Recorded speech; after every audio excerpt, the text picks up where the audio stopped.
C'est ici, au milieu du quartier de Pisevin, qu'un jeune garçon de 10 ans, Fayed, a été tué à la fin du mois d'août dernier. Tué, pris au milieu des tirs de Kalachnikov. Et depuis, les fusillades se sont multipliées sur le quartier, des fusillades qui ont lieu le soir, la nuit, mais aussi le matin, à différents endroits du quartier, ce qui donne aux habitants le sentiment de n'être à l'abri nulle part. Voici les images de l'attaque qui a causé la mort du jeune Fayed. On y voit un homme cagoulé, tiré en rafale à la Kalachnikov, en direction d'une voiture. Fayed est touché dans le dos et meurt à l'hôpital. 2 jours plus tard, nouveau drame. Un jeune de 18 ans est tué par balle. En un mois, 5 fusillades, 2 morts et 3 blessés. Des règlements de compte qui prennent toute la cité en tenaille. 16 000 habitants comme piégés. Comment vivent-ils dans ce quartier en proie à l'ultraviolence? Pour le comprendre, nous nous sommes immergés au cœur de la cité Pisevin. Pendant 1 mois et demi, nous nous sommes installés aux côtés des habitants de la ZUP. Et nous avons partagé leur quotidien. Et j'ai peur de recevoir une balle perdue. Ouais, c'est ça. Je suis comme tout le monde. Paradis, oui. Ça, des fois, je pleure. Hein. Des fois, je pleure chez moi. Je dis pourquoi je mérite cette vie-là.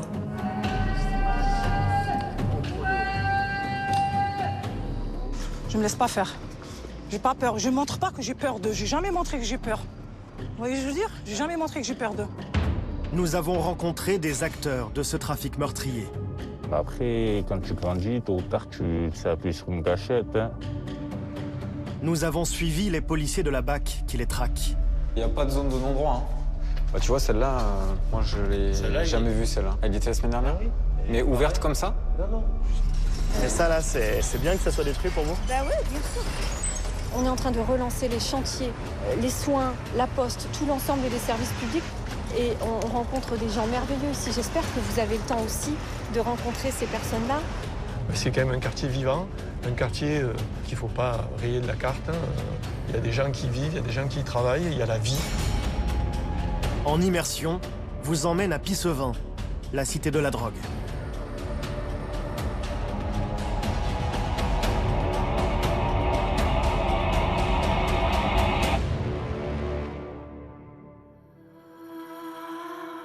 Moi, je vous dis un conseil pour vous, faites attention à vous. C'est-à-dire, restez pas trop longtemps ici, sinon, un jour, moi, je pense que ça va vous cramer, ça va vous cabousser le crâne. Ce matin, on a rendez-vous avec une habitante du quartier. Elle s'appelle Ouria et elle tient à nous montrer son quotidien, rendu chaque jour un peu plus difficile à cause du trafic de drogue qui gangrène le quartier.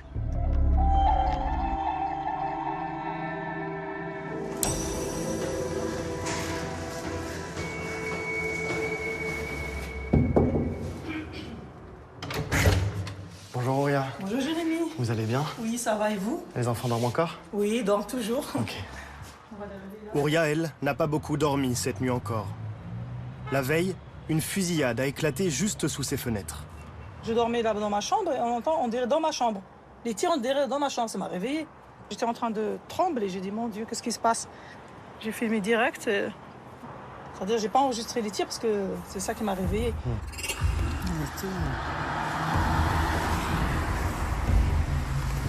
Je crois que c'est lui qui a tiré. Aussitôt, vous avez su que c'était des coups de feu? Ah, tout de suite. Maintenant, on fait la différence entre Kalachnikov et arme de feu, ça se voit. C'était pas des feux d'artifice. Vous aviez peur? Ben oui, j'avais trop peur. Même au filmant, j'étais cachée, tout ça derrière. Je vais tout noir.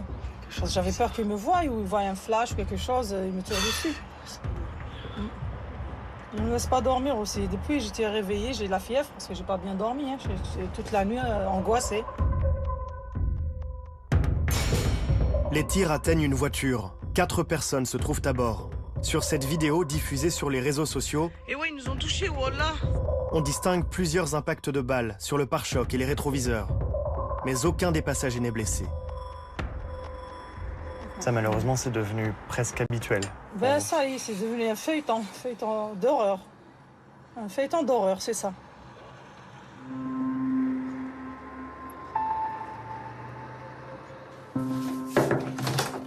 se réveille, Zaki. Allez, réveille-toi. J'ai fait une crêpe pour les enfants au Nutella, une miel et pour moi avec du citron. Pour le matin, comme ça ils sont en forme pour la marche. Salut Zaki, allez, va manger ton petit-déj. Depuis quelques jours, le fils d'Ouria a dû avancer son réveil pour être à l'heure au collège parce que les bus scolaires ne passent plus ici dans le quartier. Les chauffeurs ont fait valoir leur droit de retrait à cause des fusillades à répétition, du climat d'insécurité. Résultat, ils doivent aller à l'école à pied. Accompagné de maman.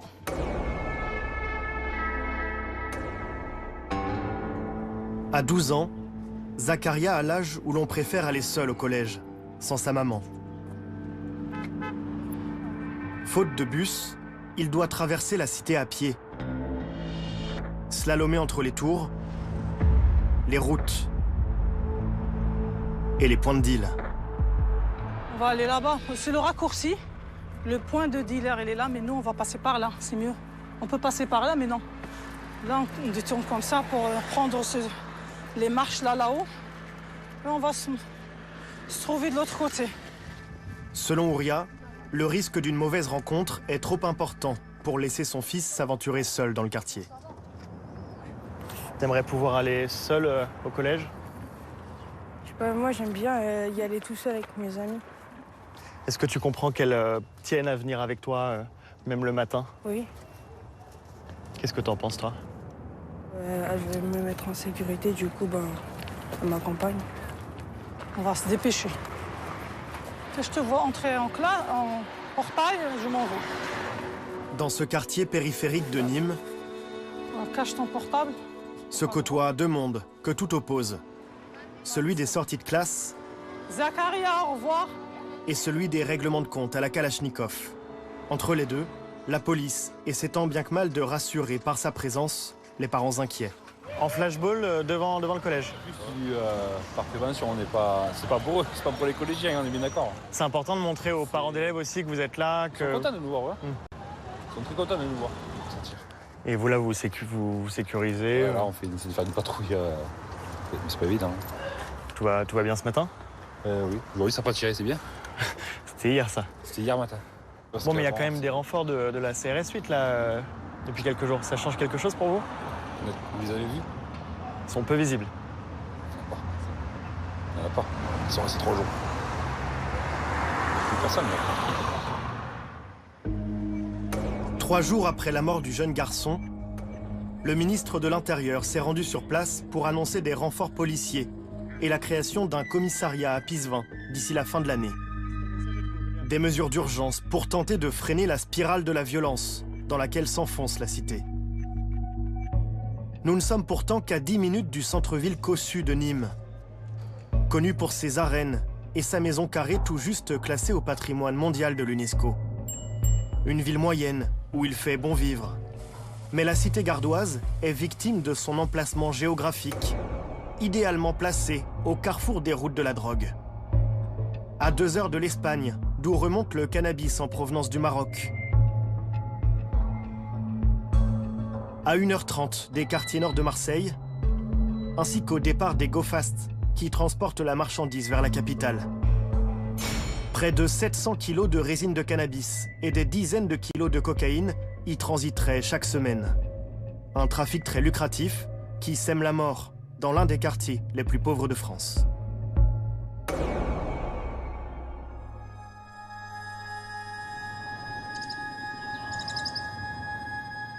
Depuis la mort du jeune Fayed, la cité Pisevin vit au ralenti. Comme anesthésiée par la peur d'un nouveau drame. Mais il reste un lieu où le brouhaha matinal ne faiblit pas.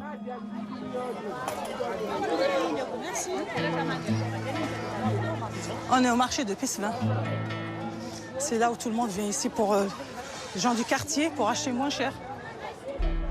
Il est bien, vous allez voir les prix. Vous allez quitter Paris et venir ici pour les prix. Ça, c'est important ici, le... C'est très important, le marché.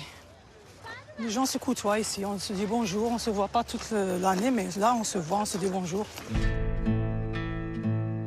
Mère célibataire, Ouria est passée maître dans l'art de la chasse au petit prix. 1,30 € les tomates. Ok. Ça va, c'est moins cher ici. Elle n'a pas d'emploi fixe, mais donne des cours de piano et travaille parfois en cuisine dans les restaurants. Attends, voir. Une fois son loyer et ses charges payées, il lui reste tout juste 600 € pour vivre. On fait tout le tour pour voir le moins cher et après on achète. C'est comme ça, le plan D, on a dit. Ah, donc là, en fait, vous voyez avec vos yeux, vous regardez Avec tous les prix, vous scannez tous les prix. Oui, je scanne tout et après j'y vais. Parce que des fois j'achète, par exemple les bananes, ils sont à 1,20 €, je me décale, c'est à 99. J'ai perdu 20 centimes. Combien le couscous? Et c'est fait le couscous. Maintenant les légumes. Vous pouvez me faire ce panier à 1 €? Elles sont belles, oui, je sais, mais celle-là, je l'aime pas trop, hein. Il faut me la changer. Je vais la prendre pour la jeter à la poubelle. Tiens, donne-moi une autre. Ah, rempli. Comme elle, beaucoup viennent ici pour faire leurs courses à moindre coût. À Pisevin, 1 habitant sur 2 est au chômage. Et 70% de la population vit sous le seuil de pauvreté. C'est le 5e quartier le plus pauvre de France. Ce marché, figurez-vous, il était en plein Pisevin, là-bas où il y a le quartier chaud. Et la forteresse. On l'a décalé ici. Oui. C'est à 2 pas, hein, c'est pas loin. La forteresse dont parle Ouria, c'est en fait la galerie marchande de la cité. Un sillon de 300 mètres de long creusé dans le bitume, coincé au pied des tours. Conçu à l'origine pour accueillir tous les commerces en un seul lieu et faciliter la vie des habitants. Les circulations sont étagées. Les piétons ne rencontrent pas les voitures qui disparaissent sous les immeubles pour stationner. Les ménagères de Nîmes-Ouest n'auront plus, comme ce fut le cas, à se rendre en ville pour leurs achats. Elles trouvent sur place ce qui leur fait défaut.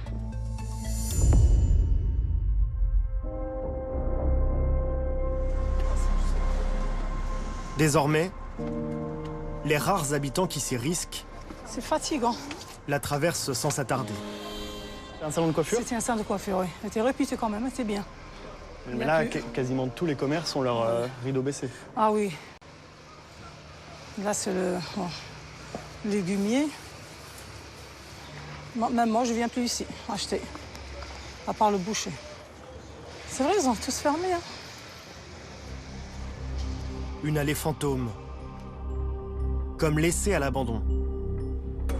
Elle devrait disparaître complètement dans le cadre d'un vaste projet de rénovation urbaine. 3/4 des commerçants ont bien été expropriés. Mais les travaux de démolition, eux, n'ont jamais débuté. Alors de nouveaux marchands ont pris leur place.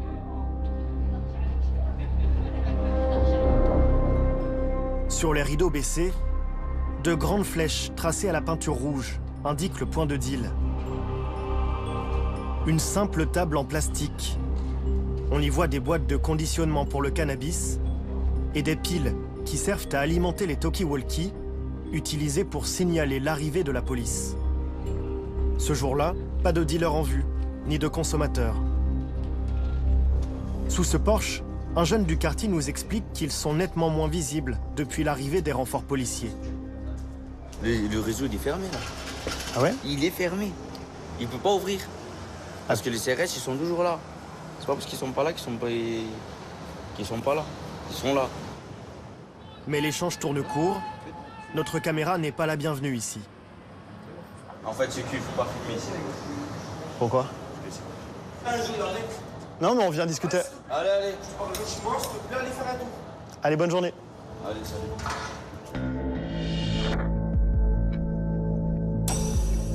Partout s'affiche l'emprise du trafic sur le quartier. Jusque sur la place centrale, devant l'entrée de la médiathèque. On voit encore les prix de la drogue c'est incroyable. écrits là sur le mur. 2 grammes, oui, carrément. Moula. Moulaka, nanané, coke. Ah, c'est quoi ça? C'est coke. Coke, c'est la coke. C'est la drogue. Moula. Acculée par la présence des dealers, la municipalité a décidé de fermer la médiathèque en juin dernier. C'est un endroit où vous aimiez aller? Bien sûr, quand même. Il y avait des gens qui viennent ici, hein, des personnes âgées. Je les vois, moi, quand je rends les livres. Je suis obligée de monter au centre-ville, Carré d'Art, la grande bibliothèque, médiathèque.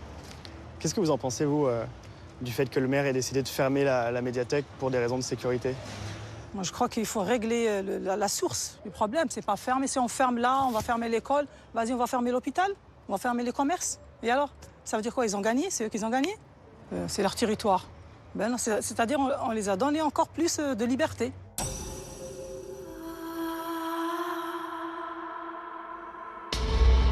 Pourtant, en ce mois de septembre, même les dealers semblent avoir perdu du terrain. La violence de la fusillade qui a tué le jeune garçon les a surpris, eux aussi. Et le meurtre d'un des leurs à la Kalachnikov 2 jours plus tard a confirmé leurs craintes. Ils sont devenus une cible. Vulnérables à leur tour, ils se font discrets. L'un d'entre eux a pourtant accepté de nous rencontrer.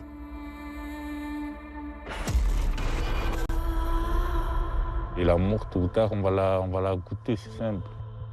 Ça peut t'attendre de n'importe où, n'importe quel moment, ça peut t'attendre, tu peux te manger une balle. J'ai déjà vu un calibre pointé en face de moi sur ma tête, mais j'ai eu peur, je crois que j'allais mourir. Après, c'est le destin. Cet homme n'a pas encore 17 ans, mais il s'exprime déjà comme un vétéran du trafic. Lui qui a grandi ici, a rejoint le réseau dès ses 13 ans. D'abord comme guetteur, avant de gravir les échelons. Il a déjà plusieurs condamnations à son actif. Aujourd'hui, il craint moins la police que les bandes rivales. Nous, on a pris l'habitude depuis petit. Sinon, on a quand même peur au fond. Parce que tout moment, personne peut se manger une balle. Par exemple, ça peut être notre mère, notre père. On ne sait jamais. Pourquoi en ce moment? Pourquoi il y a autant de tirs, de fusillades en ce moment, depuis cet été? Ces Marseillais veulent récupérer. Les trafiquants de drogue de Marseille veulent récupérer le contrôle de la cité. Le contrôle, c'est ça. Moi, c'est une carte de territoire. Ça essaie de récupérer la ZUP, mais ils ne vont pas réussir.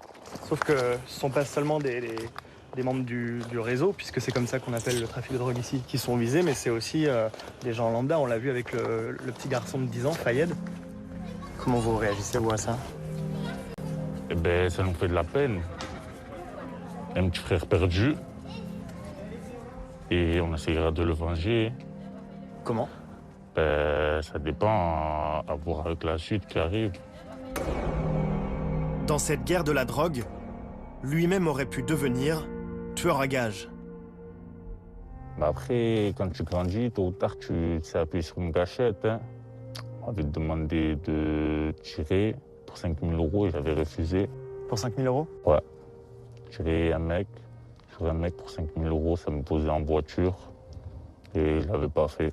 Quand on se balade dans la galerie Wagner, il y a beaucoup de commerces qui ont le rideau baissé, qui ont fermé. Ouais, c'est ça. Ça vous gêne pas, vous, de voir des commerces de bouche, des commerces de proximité fermés les uns après les autres, par peur, comme vous dites, des fusillades, et vous, le vôtre, grandit? Ça fait de la peine un peu, parce que nos mamans, ils avaient juste à descendre en galerie, faire les courses. Et du coup, les habitants de la ZUP, ben, il y en a qui sortent plus, il y en a qui ferment leur magasin, ils restent chez eux. Il y en a qui sortent même plus le matin pour aller travailler, ils ont peur de se prendre une balle pour leurs enfants. Mais ça, si vous arrêtez de vendre, il n'y aurait plus ce risque, il n'y aurait plus cette peur chez les habitants. Mais après, il n'y aurait plus de quartier aussi, puisque c'est grâce à ça que le quartier est encore là. Sinon, s'il n'y aurait plus de points de deal, comme vous dites, eh ben, il n'y aurait plus de quartier. À l'entendre, le trafic de drogue bénéficierait à une partie de la population. Les bons jours, ils génèrent plus de 20 000 €, ce qui en fait le commerce le plus lucratif de la cité. Pour assurer leur rente, les dealers s'appuient sur la complicité de certains, des habitants et des commerçants qui acceptent, parfois sous la menace, de stocker de la marchandise. 3 semaines après le meurtre du jeune Fayed, à l'occasion d'un contrôle administratif, la police va faire une découverte dans l'une des dernières épiceries encore ouvertes. 2 kilos de cannabis, dissimulés dans les toilettes du commerce. Valeur marchande, 20 000 €. Un réseau tentaculaire. qui s'infiltrent partout, jusque dans les foyers. On est sur la tour la plus haute du quartier de Pisevin et justement d'ici on voit bien les barres d'immeubles qu'il compose et qui lui donnent un air presque de labyrinthe avec beaucoup de petites allées, de passages souterrains, ces immeubles qui s'entremêlent et c'est aussi cette topographie qui favorise l'implantation du trafic de stupéfiants et qui à l'inverse rend plus difficile les interventions des policiers.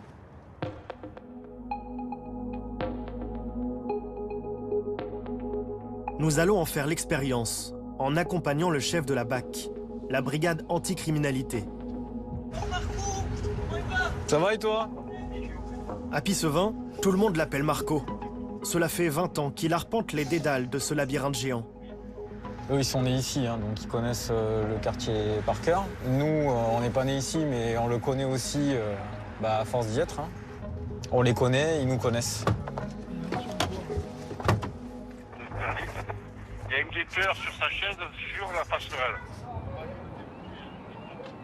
Oui, ensuite. Le réseau semble avoir ouvert. D'accord, ça marche. Les policiers vont tenter de surprendre les dealers. Mais leur arrivée est aussitôt signalée.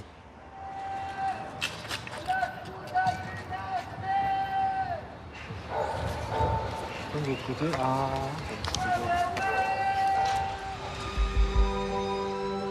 En quelques secondes, la galerie marchande s'est vidée de ses rares occupants. Un petit peu partout, en fait, comme dans tous les quartiers de France, tu as les plaques d'immatriculation des véhicules police, en fait. Toutes celles-là, hein, c'est les nôtres, celle-là, celle-là. Des murs constellés d'indices et de messages, à l'attention de Marco et ses collègues. Dans une allée truffée d'issues de secours pour s'échapper. Au niveau des accès, ils sont quand même, on va dire, protégés, hein, ne serait-ce que par les infrastructures. Donc pour nous, c'est plus difficile d'intervenir sans être vus. Et comme ils mettent des guetteurs tout autour en fait, du point de stup, donc ils sont avertis dès qu'on arrive. Difficile dans ces conditions d'arrêter les trafiquants en flagrant délit. Et même lorsqu'ils savent à quelle porte frapper, les policiers se heurtent à une autre forme de résistance.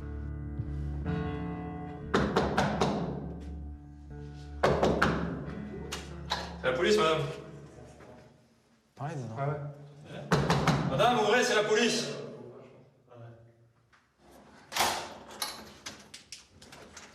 Bonjour, madame. Pourquoi vous venez comme ça? On vient. Il est là ou pas? Il est où? Ça? J'ai notre collègue hier, je vous l'ai dit, on vient et tout. Vous permettez qu'on regarde? Vous me montrez sa chambre? Elle est où sa chambre? C'est laquelle? C'est laquelle sa chambre? Celle-là? Madame, il y a sa sacoche et son téléphone, il y a toutes ses affaires en fait. Bah oui, mais il passe à la maison. Et il prend pas son téléphone? Bah non. Il passe à la maison. Bah heureusement. D'accord. On cherche votre fils dans le cadre d'une affaire, mais c'est pas des... c'est comme ça. Il vit chez vous, donc on vient voir. Moi, débarquer la police tous les 5 minutes à la maison, vous imaginez bien que c'est pas pour moi une solution. Non, non, non, c'est pas possible. Vous savez... Elle a pas trop envie de nous voir. Elle nous aime pas trop apparemment, cette dame. Le jeune homme a quitté l'appartement sans ses affaires, laissant penser aux policiers qu'il a peut-être été prévenu de leur arrivée. Ça fait tellement longtemps qu'on est là, du coup, ils nous connaissent, on les connaît. Hein. Ils repartent sans aucun renseignement qui pourrait les aider à le retrouver. Bah, on voit bien que la mère, en fait, elle n'est pas coopérative avec nous, en fait. Hein. Elle veut juste protéger son fils, ce qui peut se comprendre, hein, c'est une maman. Mais bon, nous, on connaît son fils, il est dans certains faits, et voilà. Et c'est des parents qui sont au courant de ce que font leurs enfants? Ils sont au courant de toute façon, hein, à partir du moment où il n'y a pas d'argent qui rentre au foyer, à part les aides, il faut bien qu'ils vivent. Hein. Nous, quand on les contrôle, ils sont toujours habillés dernier cri, avec des baskets neuves, des survêtements neufs. Donc l'argent, il faut bien qu'ils le gagnent quelque part. Hein. Quand ils profitent d'un certain côté du système, ils ne peuvent pas dénoncer le système. Un quartier muré dans le silence. Et quelques familles qui vivent sous perfusion d'argent sale. Qu'est-ce que vous faites avec cet argent que vous gagnez quasiment tous les jours? Moi, clairement, l'argent sale, j'arrive pas à la mettre de côté. Ça veut dire pour moi, par exemple, si je fais 200 € la journée, 200 € en même pas 2 journées, il n'y a plus rien. Parce que c'est pas de l'argent propre, comme on dit. Pour ça, genre, ça part trop vite. Vous le dépensez dans quoi? Dans n'importe quoi, c'est-à-dire, déjà, je fais à manger pour la maison. Après, je régale mes collègues, 2-3 collègues. Je donne de l'argent à ma tante, à ma famille. Ils vous demandent pas d'où vient cet argent?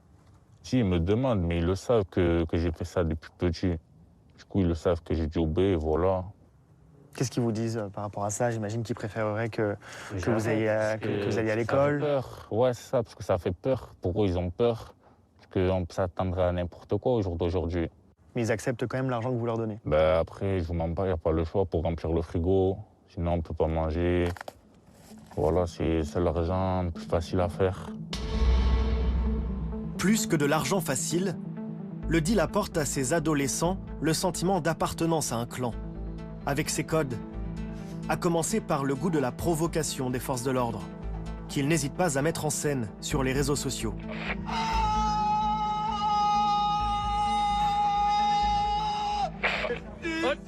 Patrick!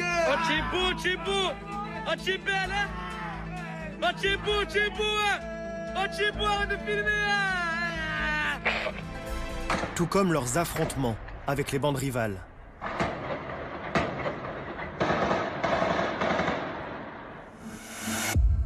Car en rejoignant le réseau, ils prennent part, sans toujours en mesurer l'ampleur, à une guerre sanglante. À Nîmes, 4 quartiers s'affrontent pour le contrôle du marché de la drogue. Le Mas de Mingue, le chemin bas d'Avignon et Pissevin, seulement séparé d'une route de son concurrent historique, Val-de-Gour.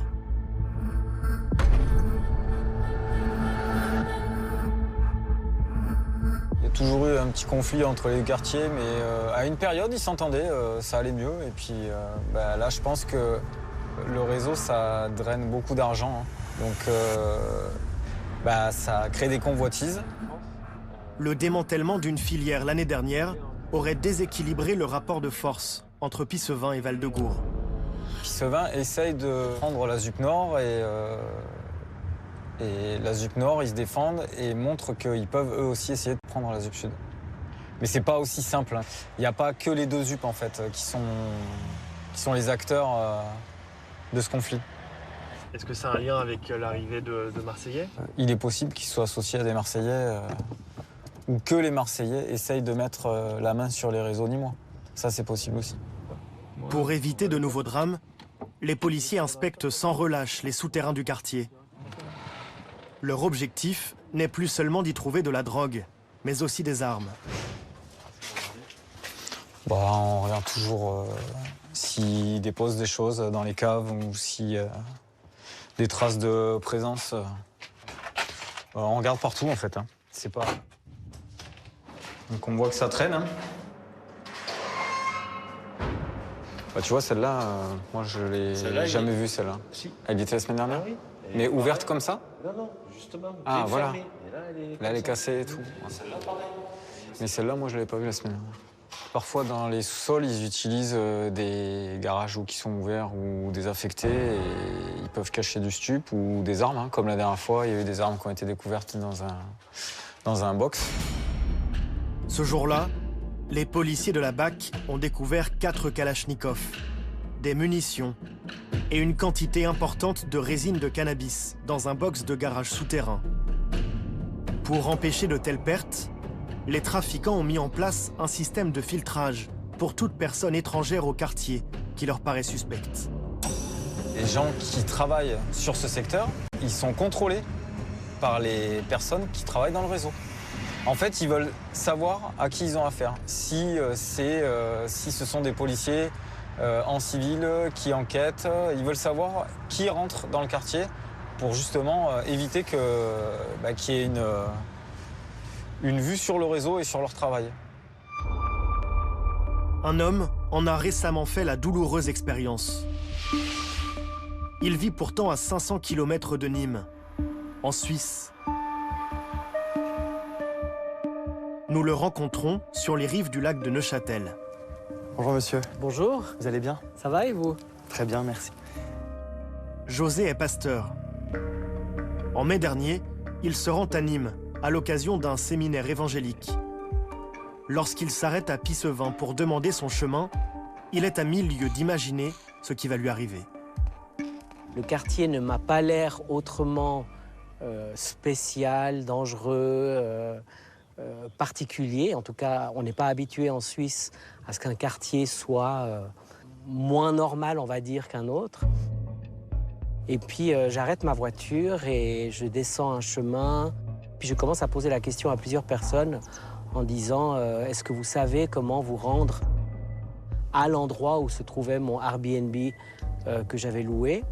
Et certains m'ont répondu non. J'ai continué à avancer et j'ai vu un groupe de jeunes qui, à mon avis, avaient un comportement peut-être un peu étrange.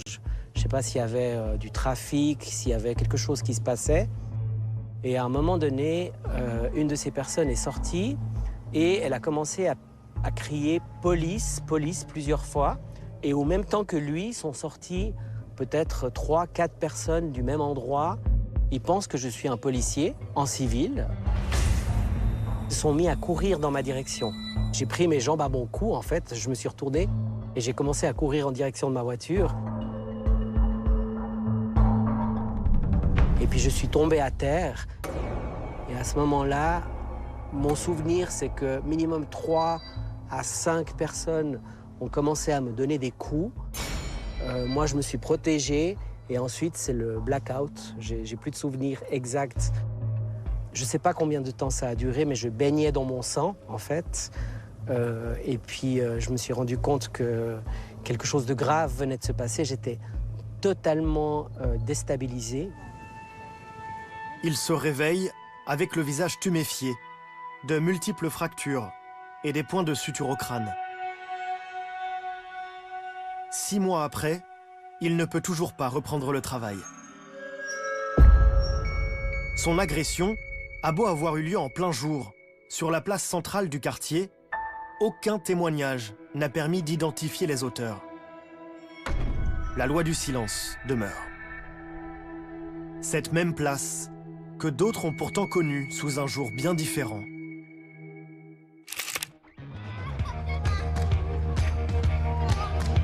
À l'époque où grandir dans une tour était la promesse d'une enfance heureuse.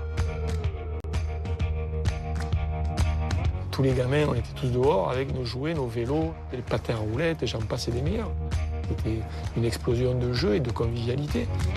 Les sorties, les booms dans les garages, enfin c'était que du bonheur. École primaire, collège, lycée sous la main, c'était génialissime. Nous sommes chez Jean-Pierre Gontier, 63 ans, un enfant de Pissevin, qui ne renie rien de sa jeunesse en banlieue. Lorsqu'à 5 ans, il s'y installe avec ses parents, il découvre une ville nouvelle et le confort inédit offert par les logements HLM. Quand on est arrivé à la place Corot, qu'on a vu notre appartement, pour la première fois, on était... Waouh! 2 balcons. Moi, j'aurais ma chambre, mes sœurs leur chambre, mes parents leur chambre, salon séjour, baignoire, WC séparé, cuisine, chauffage central, enfin tout ce qu'on veut, quoi. Mais c'était, allez, on va prendre une publicité actuelle, c'était Versailles. On parle beaucoup du manque de mixité sociale aujourd'hui à Pissevin. Comment c'était pendant votre enfance? C'était essentiellement des ouvriers, ouais, quelques classes moyennes et des gens d'origine diverses et variées. Bon, il y avait des Français, des Italiens, des Espagnols, des Maghrébins, quelques-uns. Voilà. Mais il y avait ce brassage de population, il y avait cet équilibre entre chaque partie qui faisait que on se côtoyait, on s'appréciait, on se disputait aussi. Puis 5 minutes après, on tapait dans le ballon ensemble. Mais la convivialité des débuts tourne vite à la promiscuité. Les immeubles n'en finissent pas de s'élever. Chaque fois plus haut, toujours plus proches les uns des autres. Ici, il faut avoir la chance de vivre au sommet d'une tour pour découvrir autre chose que l'enfermement du béton. Mais dès qu'on redescend... On ne peut plus se promener, rien du tout, sans qu'on ait peur. Il y avait encore hier soir, il y avait un type avec un revolver dans les mains. Il s'est baladé sur la plateforme, là. Parce qu'il y a des vols, tout ça, de la bagarre. On a l'impression que la promiscuité nuit à la communauté. Tout cela fait que l'on reste le moins possible ici. Ceux qui le peuvent s'en vont. Et la mixité sociale se dégrade d'année en année. Pour tenter de sauver la banlieue nîmoise du naufrage, les autorités vont multiplier les plans d'action. 4 en 20 ans. Mais ni ces millions investis, ni les démolitions des tours les plus vétustes, pas même la mise en service d'une ligne de trambus reliant la banlieue au centre-ville, n'ont permis d'abattre la frontière invisible qui semble enfermer les habitants dans la cité.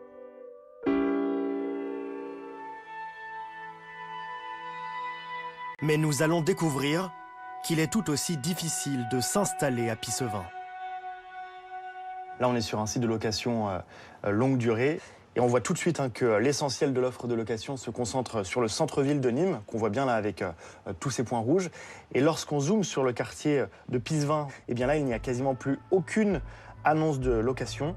Nous allons donc tenter notre chance dans une agence immobilière. Il n'en existe aucune à l'intérieur du quartier, alors nous nous rendons dans la plus proche.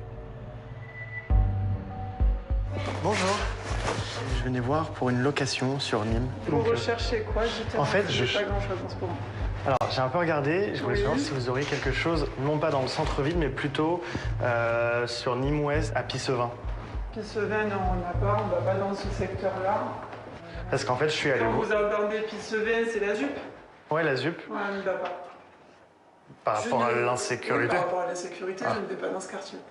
Ouais, c'est la mauvaise réputation de ces quartiers. En fait, je vais pas risquer ma vie pour aller faire une visite. En fait, l'agence, elle va gagner quoi? Rien du tout. Donc, je vais pas risquer ma vie pour aller faire une visite de logement. Mais vous, si vous y allez en journée en tant qu'agente immobilière, vous risquez aussi quelque chose, vous pensez? Bien évidemment. Donc, on n'y va pas. On n'intervient pas sur ce fait. J'aurai pas de location à vous proposer dans ce secteur-là. Mais c'est un marché à part, quoi. Courage. Merci, au revoir. Merci, au revoir. Un marché parallèle, avec ses propres codes, où se mêlent investisseurs immobiliers et marchands de sommeil. Pour en comprendre le fonctionnement, nous avons rendez-vous avec un propriétaire. Ça va? Ouais. Il affirme posséder une vingtaine d'appartements ici. Mais on est 4 ou 5 gros investisseurs immobiliers dans le quartier. Le P3, bon, il y en a, 650 ou 700 euros. Moi j'ai vu 590, Charles compris, donc c'est plutôt 500. Pour des T3? Pour des T3, ouais. Lui affirme ne louer que des logements en bon état. Mais le montant des loyers nous étonne. De 500 à 700 euros pour un 3 pièces, c'est à peine moins cher qu'en centre-ville. Plus surprenant encore, l'écart entre les loyers et la valeur de ces appartements à l'achat. Après, un appartement que vous l'achetez combien, un T3 30 ou 40 000. Et il est loué à 500? Ça fait 40 000, ça fait 45 avec les frais de notaire, 60 avec les travaux. En 5 ans, 7 ans, il est payé? Son rentabilité n'est pas si mal. Mais il faut accepter de le faire parce que c'est un quartier difficile, il faut arriver à le louer correctement. Il faut serrer les locataires un petit peu parce que des fois, ils ne payent pas toujours. Ici, la plupart des propriétaires n'exigent pas les mêmes garanties auprès des locataires que sur le marché conventionnel. Et certains sont loin de faire le nécessaire pour l'entretien des logements. Auria vit dans une copropriété privée depuis 16 ans. Un appartement vieillissant que sa propriétaire a toujours refusé de rénover selon elle. Son loyer s'élève à 660 € pour 72 mètres carrés.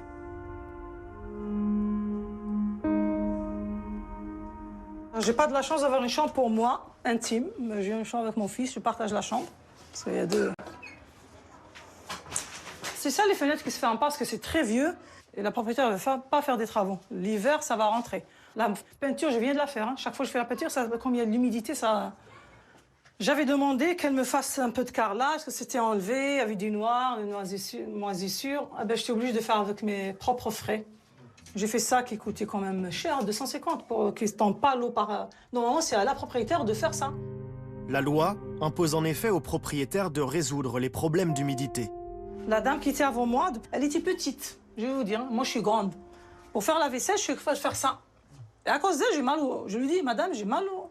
Parce que je ne suis pas bien positionnée. C'est petit, hein, c'est bas. Je dois faire comme ça la vaisselle. Je dis de changer ça, normalement, elle devrait faire les travaux, mais elle n'a pas changé.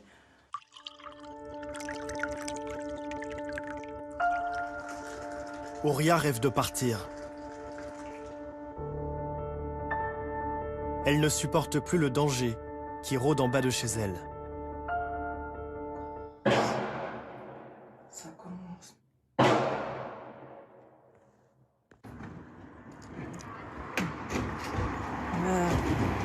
Juste à côté. Ils ont émergé par balle. Il vient d'arriver la police, le moment d'arriver. Donc le tir là, 20 minutes, 6 heures pile. De nouveaux tirs de Kalachnikov. À l'heure où le quartier prend vie. Comme pour rappeler aux habitants la lutte armée qui se joue sous leurs fenêtres. Pour les autorités, cette fusillade, la 5e en un mois, est celle de trop. Elles ont décidé d'agir.